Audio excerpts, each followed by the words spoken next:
Ciao a tutti e bentornati alla baita. Forse sto cambiando idea e non sarebbe la prima volta e sicuramente nemmeno l'ultima. Come spesso capita quando si inizia un lavoro, in generale e soprattutto un lavoro di questo genere molto impegnativo, si arriva a fare delle valutazioni. La valutazione che sto facendo è se l'impegno e la fatica che richiederà risistemare questo tetto varrà veramente la pena. Il ragionamento che ho fatto è che questo è un lavoro sicuramente molto stimolante, molto istruttivo e che a livello di esperienza è sicuramente molto utile. Però diciamo che a livello pratico porterebbe a uno scarso risultato. Intendo dire che l'idea iniziale era quella di spendere zero e sistemare questa baita lasciando il tetto in piode originale, che oltretutto è un buon tetto in piode. Però purtroppo questo comporta moltissimi compromessi. Il compromesso principale è che qui, dove sono seduto, c'è una trave molto importante per la tenuta del tetto che purtroppo toglie veramente molto spazio. Questa baita è molto grossa ed ha un grande potenziale.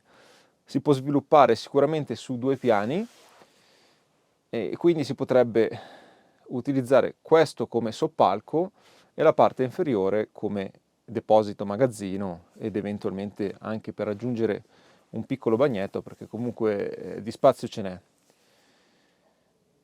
Se sistemassi il tetto in piode e lasciassi tutto così com'è, diventerebbe un grosso open space, come avevo intenzione di lasciare, e da un lato andrebbe bene, però dall'altro lato stavo quasi pensando di investire qualche soldo e rendere questa baita usufruibile anche per eventuali ospiti, quali potreste essere voi, per esempio.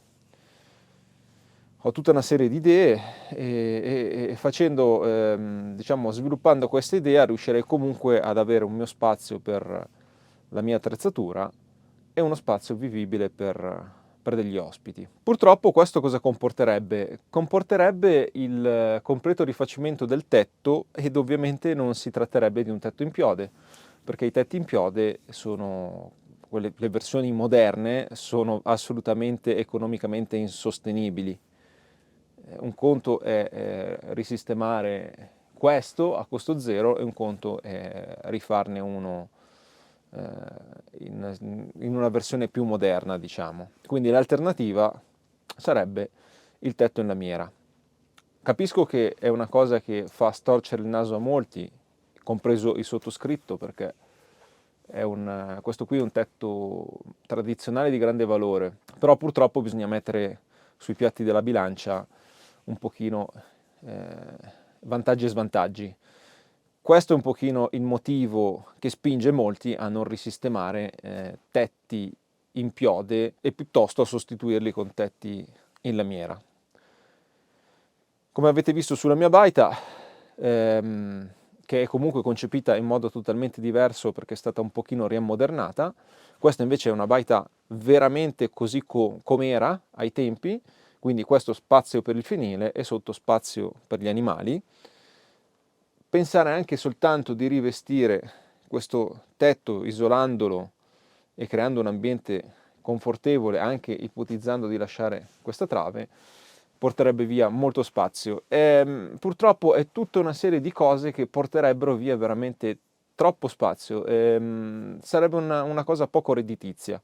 Anche pensare di mettere un tetto in lamiera è comunque una scelta abbastanza dispendiosa a livello economico, ma assolutamente non paragonabile a quella di un tetto in piode. Quindi per adesso credo che mi fermerò ed ho bisogno di riflettere sul da farsi. Devo dire che ciò che mi ha fatto pensare sono stati anche gli interventi di qualcuno di voi, qualcuno mi ha scritto anche in privato al riguardo e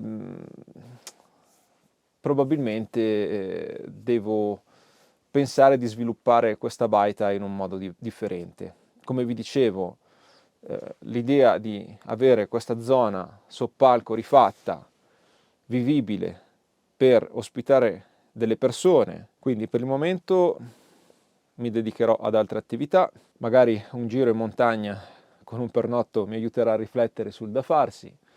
Mi piacerebbe avere anche un'opinione di voi iscritti che partecipate attivamente anche al canale e che comunque avete un'influenza anche sulle mie decisioni in un certo senso. Beh, l'idea insomma di pensare di potervi ospitare in un futuro qui in un ambiente confortevole credo che possa essere una cosa interessante, cioè sarebbe un'esperienza anche bella e anche educativa su tante cose perché si potrebbero fare tutta una serie di attività assieme, quindi potrebbe essere una bella idea. Vabbè, vedremo. Purtroppo nella vita non c'è nulla di facile, è sempre tutto un pochino, bisogna sempre prendere delle decisioni e bisogna anche prendersi del tempo per riflettere su queste decisioni. Per farvi capire cosa intendo, questa è la tipica trave che c'è su questo genere di tetti, vedete? Questa trave tiene praticamente la struttura del tetto unita.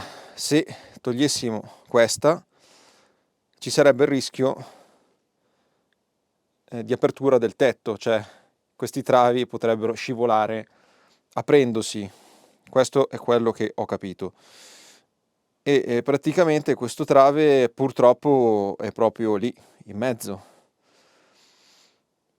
Senza contare il fatto che sì, si potrebbe sicuramente fare un lavoro simile a quello che ho fatto alla mia, rivestendo tutto, isolando e perlinando, ma la soluzione sicuramente più pratica resta quella del tetto in lamiera coibentata. Un tetto in lamiera coibentata, beh, per prima cosa è praticamente anche quello, è eterno, a livello di isolamento termico è la cosa migliore. Purtroppo, certo, si va a perdere questa costruzione caratteristica che ha richiesto immani sforzi per essere realizzata, e questa è la cosa che mi dispiacerebbe di più.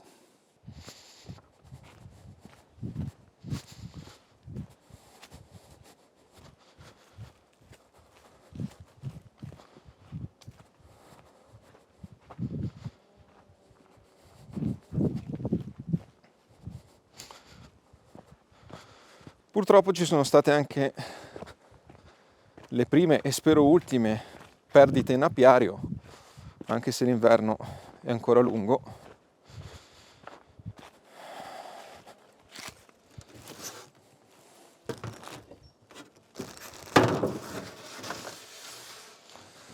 La prima perdita è stata il nucleo, quello che ho creato come nucleo di backup per l'appunto per compensare eventuali perdite invernali.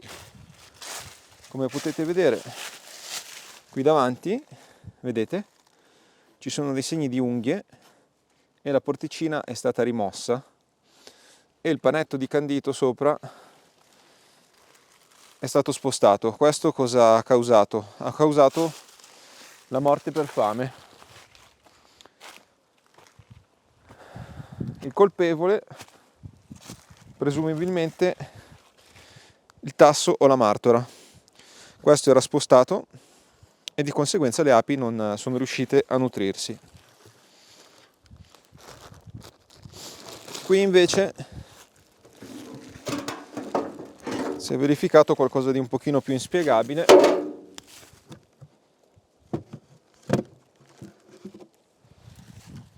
Vedete qui il glomere. Adesso ho tirato via il candito, comunque il candito era esattamente sopra il glomere e nonostante questo le api sono morte e il candito era ancora presente. Quindi questa è una situazione abbastanza strana, ma che purtroppo può succedere. Non sono il primo a cui succede.